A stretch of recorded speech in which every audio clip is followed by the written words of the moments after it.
ជំរាបសួរលោកគ្រូខ្ញុំនឹងបង្រៀនវិធីសាស្ត្រមួយបាទមិនមែនបង្រៀនទេបាទធ្វើបទបង្ហាញនេះបាទ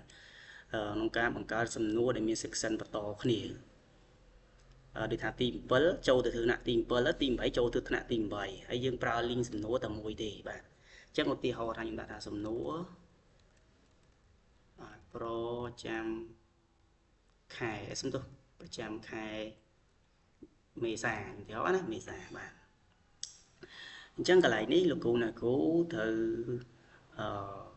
កំណត់ថ្នាក់បាទមានន័យថាម៉េចកម្រិតថ្នាក់ពួកអីមកកម្រិតថ្នាក់បាទកម្រិតថ្នាក់ខ្ញុំដាក់មកទី7ខ្ញុំសុំវាយរ៉ូម៉ាំងទៅលឿនវាយលេខនេះទៅ7A 7B 3A 8B បាទណត់អញ្ចឹងណា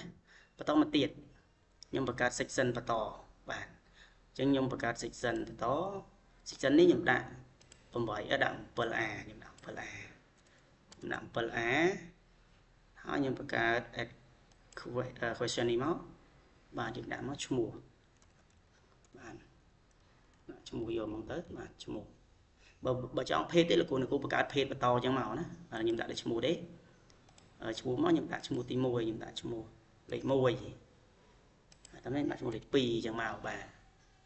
បន្តមកទៀតខ្ញុំបង្កើត section បន្តទៀតសម្រាប់ថ្នាក់ទី7ដដែលប៉ុន្តែ7Bបាទណា7Bខ្ញុំលុបសិនខ្ញុំដាក់7Bបាទ7B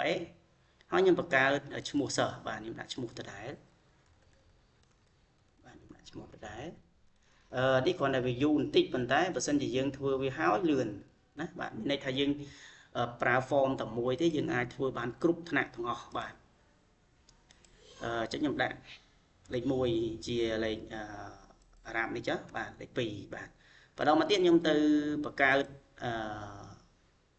section មួយទៀតសម្រាប់ថ្នាក់ទី8បាទណាចឹងខ្ញុំដាក់នេះដាក់បាទលោកគ្រូមើលណាបាទនេះ7បាទឥឡូវខ្ញុំដាក់8សំទោស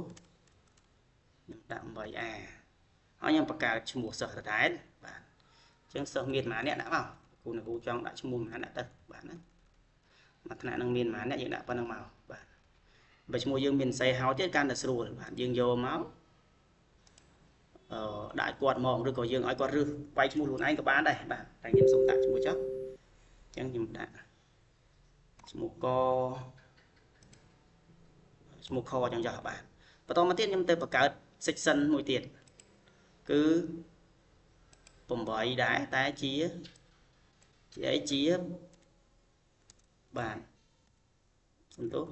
8B ហើយខ្ញុំបង្កើតឈ្មោះសិស្សទៀតបាទឥឡូវឧទាហរណ៍ឈ្មោះសិស្សកន្លែងនេះខ្ញុំឲ្យគាត់ទៅសេខ្ញុំអត់ឲ្យគាត់រើសទេណាខ្ញុំឲ្យគាត់ទៅសេមួយហ្នឹងបាទអញ្ចឹងខ្ញុំដាក់ឈ្មោះមកបាទណាខ្ញុំដាក់ឈ្មោះចឹងមកបាទឈ្មោះបាទណាបាទខ្ញុំឲ្យគាត់ទៅសេហើយបន្តមកទៀតយើងបានប៉ុណ្្នឹងហើយខ្ញុំចាប់ផ្ដើមបង្កើត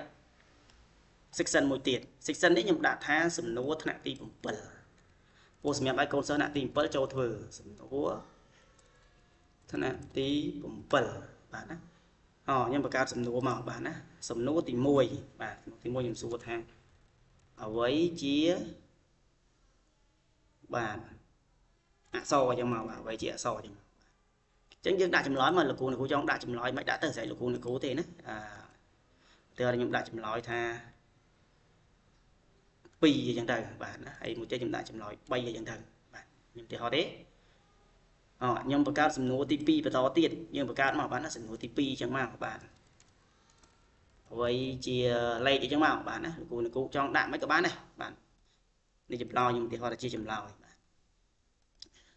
បន្ទុកអីលោកគ្រូចេះហើយខ្ញុំមិនបាច់បញ្យល់ហ្នឹងទេបន្តមកទៀតខ្ញុំបង្កើត section មួយទៀតសម្រាប់ថ្នាក់ទី8បាទណាសំណួរថ្នាក់ទី8ខ្ញុំដាក់មកសំណួរថ្នាក់ទី8បាទណាហើយខ្ញុំបង្កើតសំណួរមកសំណួរទី1បាទអ្វីជា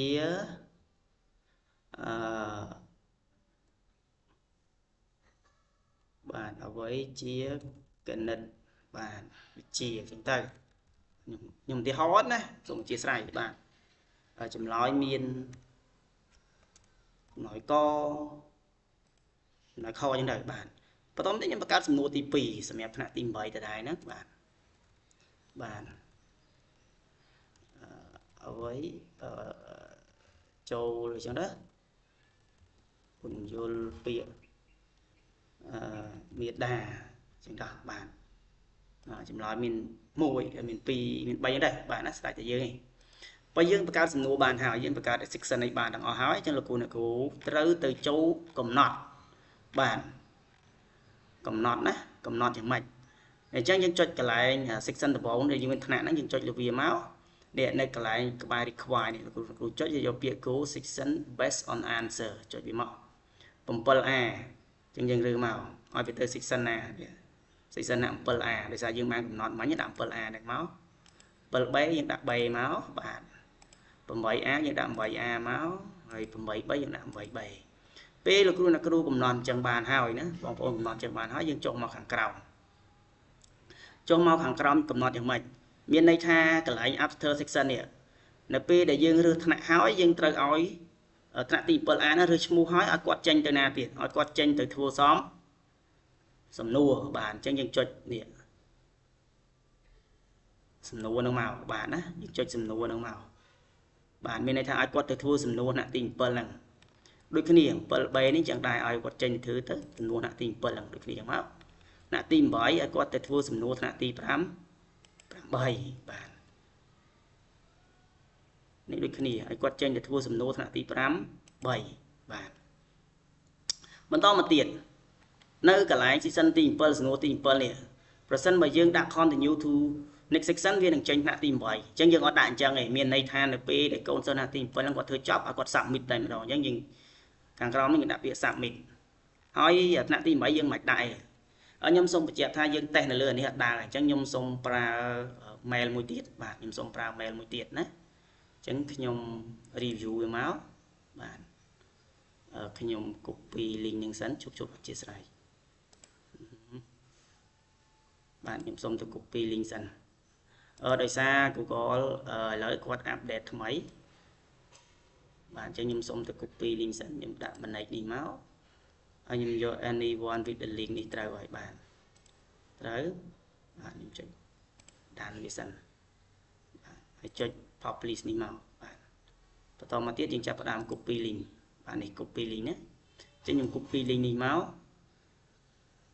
ខ្ញុំយកទៅតេស្តនៅលើ mail មួយទៀតដោយសារ Google ឥឡូវវា update អត់ឲ្យយើងតេស្តនៅលើ mail ហ្នឹងអញ្ចឹងខ្ញុំសូមតេស្តនៅលើ mail មួយទៀតអញ្ចឹងខ្ញុំចាប់ផ្ដើមផាសវាហើយខ្ញុំចូលទៅធ្វើសំណួរបាទនេះចាំមើលណាខ្ញុំរើស 7A ហើយខ្ញុំចុច next បាទវានឹងចេញឈ្មោះសិស្ស 7A យើងឈ្មោះណាយើងចុចនឹងមកយើងចុច next នោះវានឹងចេញកម្រងសំណួរថ្នាក់ទី 7 អញ្ចឹងយើងរើសមកឬធ្វើសំណួរនឹងអីហើយគេលូតពាក្យ submit យើងចុច submit មកជាការស្រេចណាបាទខ្ញុំចុច submit មួយខ្ញុំឧទាហរណ៍ទេឥឡូវខ្ញុំចូលដដែល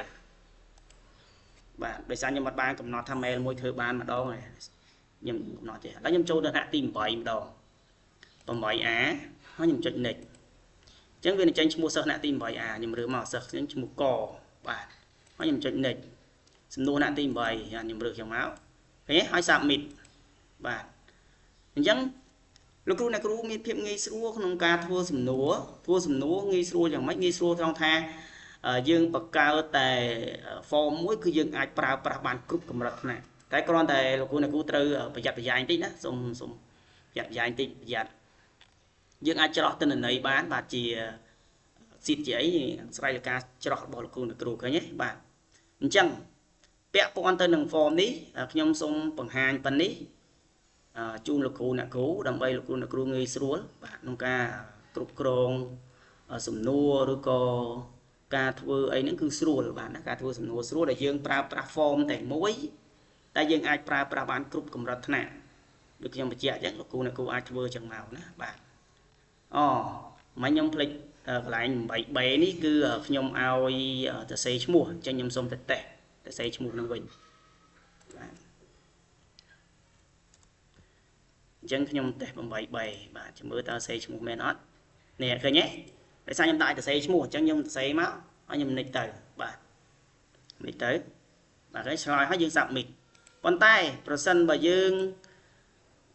មិនបានកំណត់ដូចខ្ញុំបានកំណត់ខាងដើមហ្នឹងទេគឺវាអត់ចេញឲ្យទេបាទណាវាអត់ចេញឲ្យលោកគ្រូអ្នកគ្រូដើម្បីរត់ធ្វើបែបហ្នឹងទេណាបាទអត់អាចធ្វើបែបហ្នឹងបានទេឃើញទេ